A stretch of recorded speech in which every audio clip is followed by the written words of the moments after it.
There is a remarkable connection between the land of Israel and the people of Israel.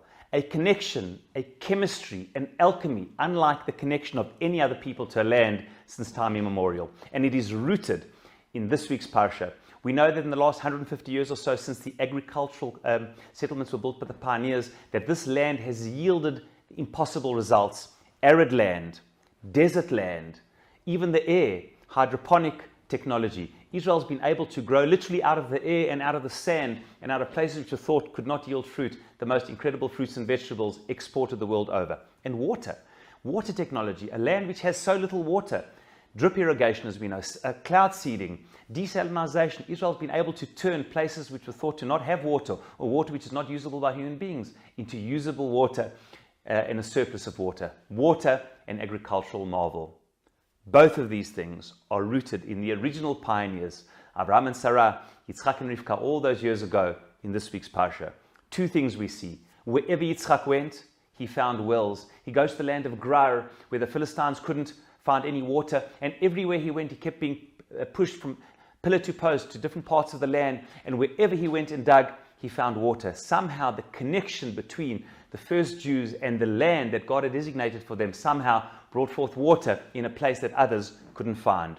And secondly, agricultural marvel, two incredible comments. The first in the Psukim. The Psukim say that he goes to the land of Gerar in a time of famine, in a land, the Gerar is in the Negev of today, which doesn't yield fruit, it's desert land. And in a time of famine, it says, Vayizra Yitzchak ba'aretz hahi. And Yitzchak planted in that land, says Rashi, the land that could not grow fruit because of its makeup. Vayimtza b'shana hahi, in that land, in that year of famine, what happened?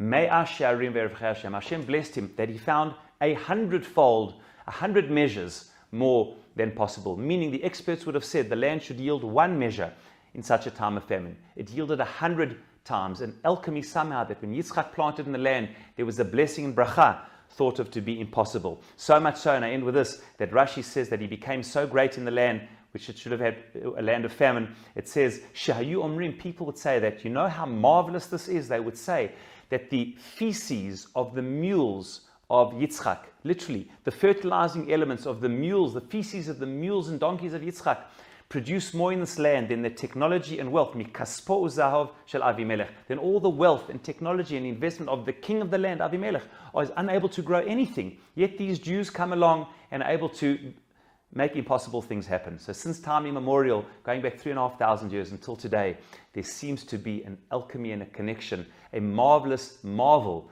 of the connection between the land and the Jewish people. And may this continue to grow and flower, because after all, it is always not only a blessing for Israeli and Jewish society here, but indeed a blessing for all of humanity. Shabbat Shalom.